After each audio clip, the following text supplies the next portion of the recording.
So, welcome future educators.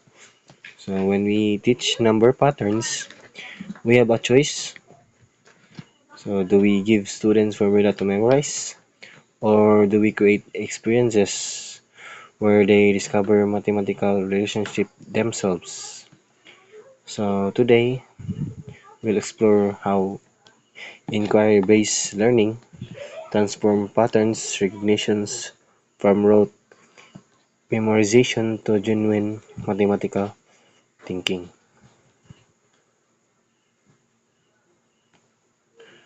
So, our learning objectives.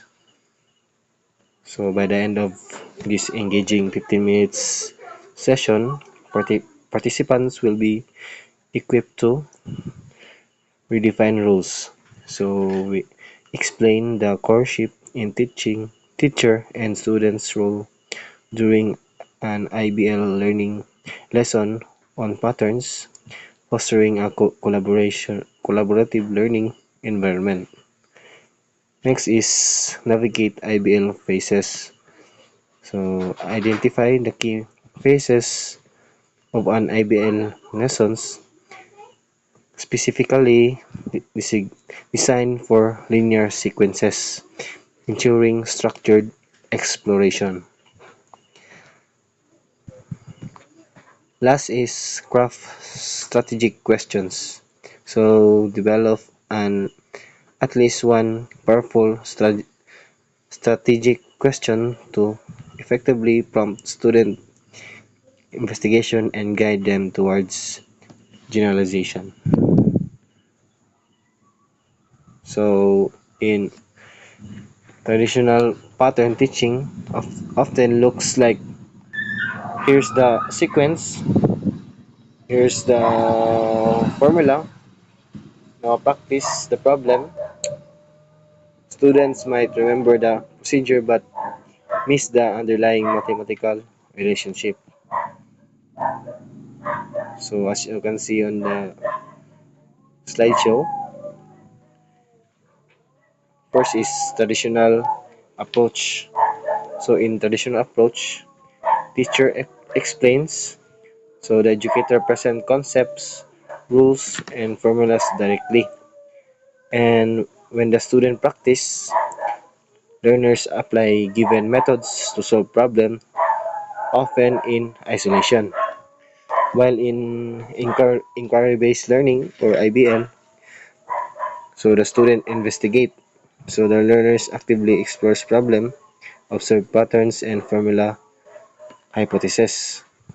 When the teacher guides, so the educator facilitates discovery through thoughtful questions and redirects. And for class construct understanding together, so the student and teacher build shared knowledge and generalization. So the research show that when students construct mathematical understanding themselves, so the learning is deeper, more meaningful, and long lasting. So let's dive to the first problem. So let's examine our first example in detail, which matchstick house challenge. As you can see on the screen, one house requires four matchstick. So this is our starting point. So in second is two houses.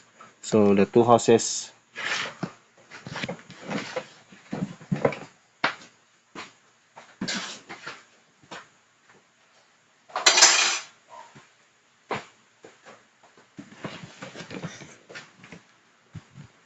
So the two houses requires seven matchsticks.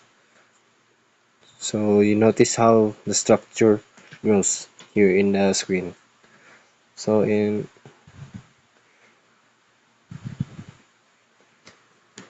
in the third picture, three houses. So the three houses requires 10 matchsticks. So what's the constant increase? So the student can build this pattern with actual matchsticks, draw them, visualize the progression. So the goal is to move from concrete example to abstract rules. So instead of saying today we learning linear sequences, we pose a challenge. You're tasked to determine how many matchsticks are needed for 15 houses in a pattern and develop a method that would work any number of houses. So in the investigation phase, so the student work in a small groups. Some will draw, other will use actual matchstick, many will create tables. So your role during this phase is crucial.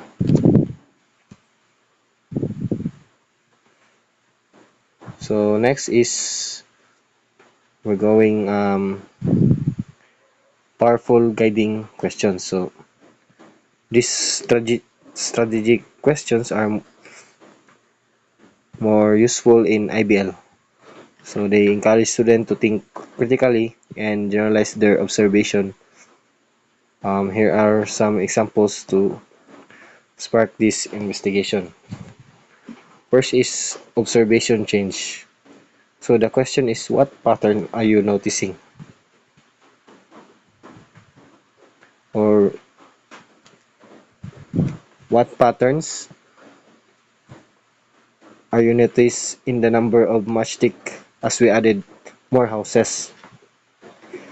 Next is identifying growth. So the question is, how does the pattern grow each time? Or how does the pattern grow each time you add another houses? Is it always the same? Next is constants and variables. So the question is, what stays the same or what are the changes? Next is organizing data. So the question is, how could you organize your data to see relationship, or how could you recognize your data numbers of houses versus numbers of matchsticks? Next is predicting the future. So can you predict the 100th case without doing 100 step, or can you predict the 100 case without actually growing or building 100 houses? How would you do that?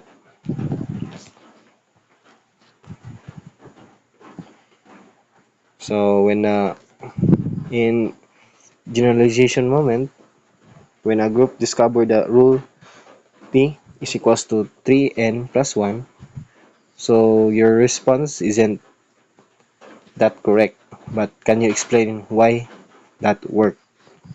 How would you convince the group? So now let's proceed to the another example, which is triangular number patterns.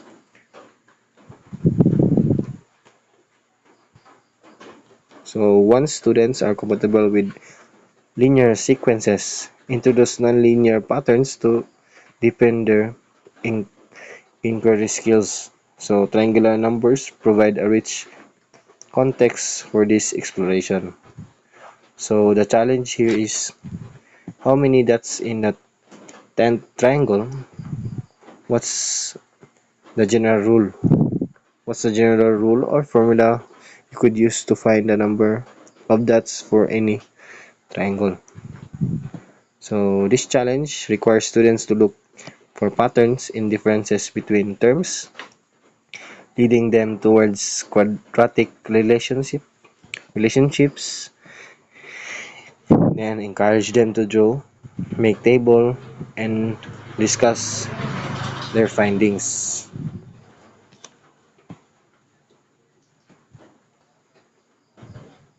So the key differences for linear patterns. So the differences themselves change to 2, 3, 4, and 5, etc. So next is multiple solutions. Paths emerge. And next is students might discover recursive patterns before explicit formulas.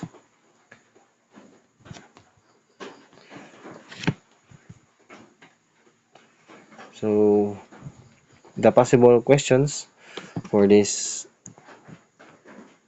example is, first is, how are the differences changing? Second is, can you find more than one way to see the patterns?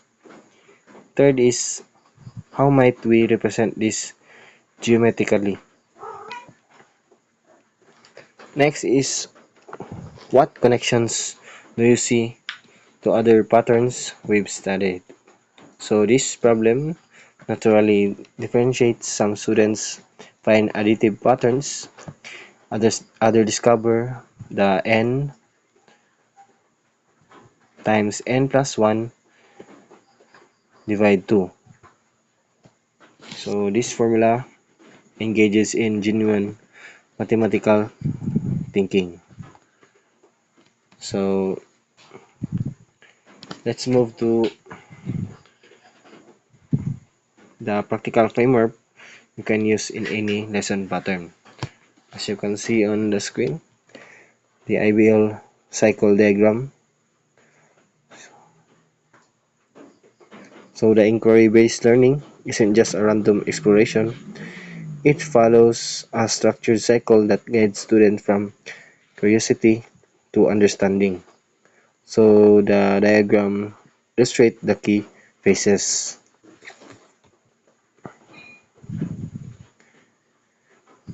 The ask, the ask, investigate, create, and discuss.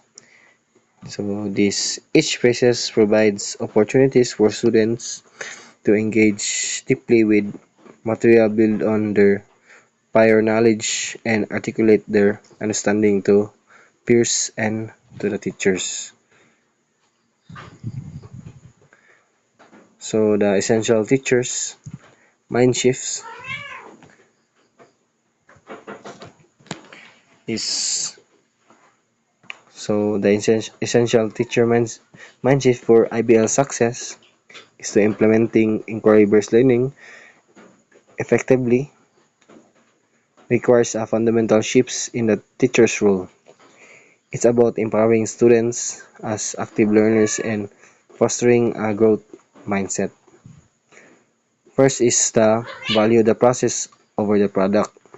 So we focus on the journey of discovery, the critical thinking, and the problem solving strategies, not just the final answer. Second is embrace struggle. Allow students to grapple with challenges. Productive struggles is where the true learning and deeper understanding happen. Third is listen more, talk less. So your role shift from lecturer to facilitator. Listen to students' ideas, questions, and misconceptions to guide them effectively. Next is ask open questions you don't know the answers to. So pose questions that you genuinely don't know the answer to, inviting diverse approaches and solutions for your students. Last is let students make and correct mistakes. So create a safe environment where students feel comfortable and making correct mistakes and viewing them as a valuable learning opportunities. So thank you for listening, everyone. Um, we hope this session had provided valuable insights and practical strategies for integrating inquiry-based learning to your math classroom, empowering your junior high learners to become confident mathematicians and critical thinkers. So remember, the goals isn't just to teach patterns, it's to develop pattern thinkers and students who can recognize relationship, make conjecture, and justify their reasoning, and develop mathematical habit of mind that will serve them far beyond on your classroom. So thank you for your commitment to transformative mathematics teaching, not just teaching math, you're developing mathematical thinkers. Thank you.